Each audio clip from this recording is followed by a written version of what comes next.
আসসালামু আলাইকুম। সকল শক্তির উৎস মহান আল্লাহ তাআলা। দর্শক, প্রতিদিনের মতো আজকেও আপনাদের মাঝে একটা ভিডিও আমি উপস্থাপন করছি। তো দর্শক, দেখতে পাচ্ছেন আজকের ভিডিওটা হলুদ নিয়ে ভিডিও।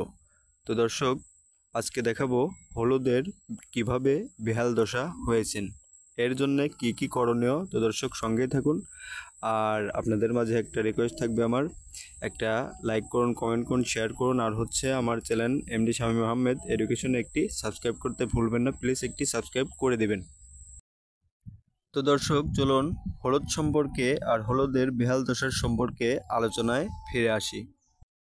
আমরা দেখতে পাচ্ছি হলুদে ডগাগুলি এবং কি নতুন নতুন পাতাগুলি মরিচা পড়ে গেছে এবং কি পুড়ে গেছে।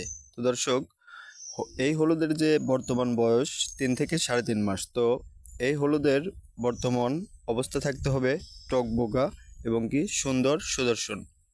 তো দর্শক, এই বেহাল দশা কী কারণে হয়েছে চলুন জেনে নেই।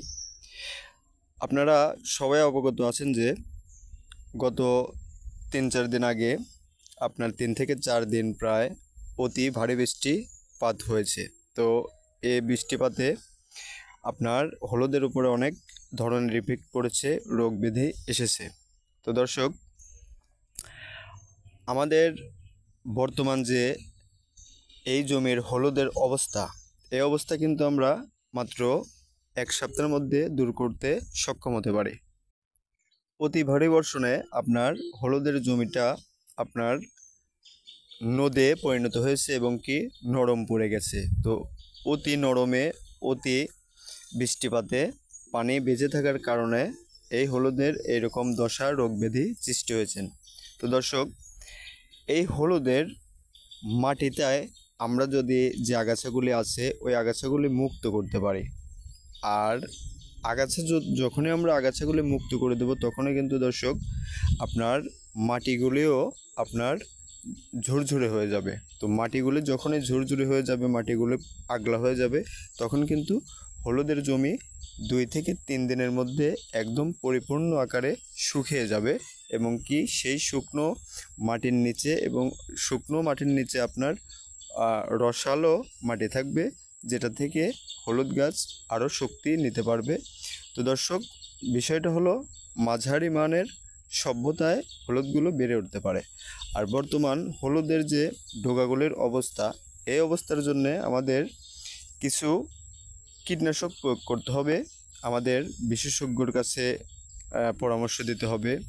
আমি যে ধরনের ভিডিও আপনাদের কাছে উপস্থিত করছি, এই ধরনের একটা ভিডিও আপনার কৃষি বিশেষজ্ঞর কাছে আপনার উপস্থাপন করতে হবে এবং কি তার কাছ থেকে জেনে নিতে হবে এখান থেকে কী ধরনের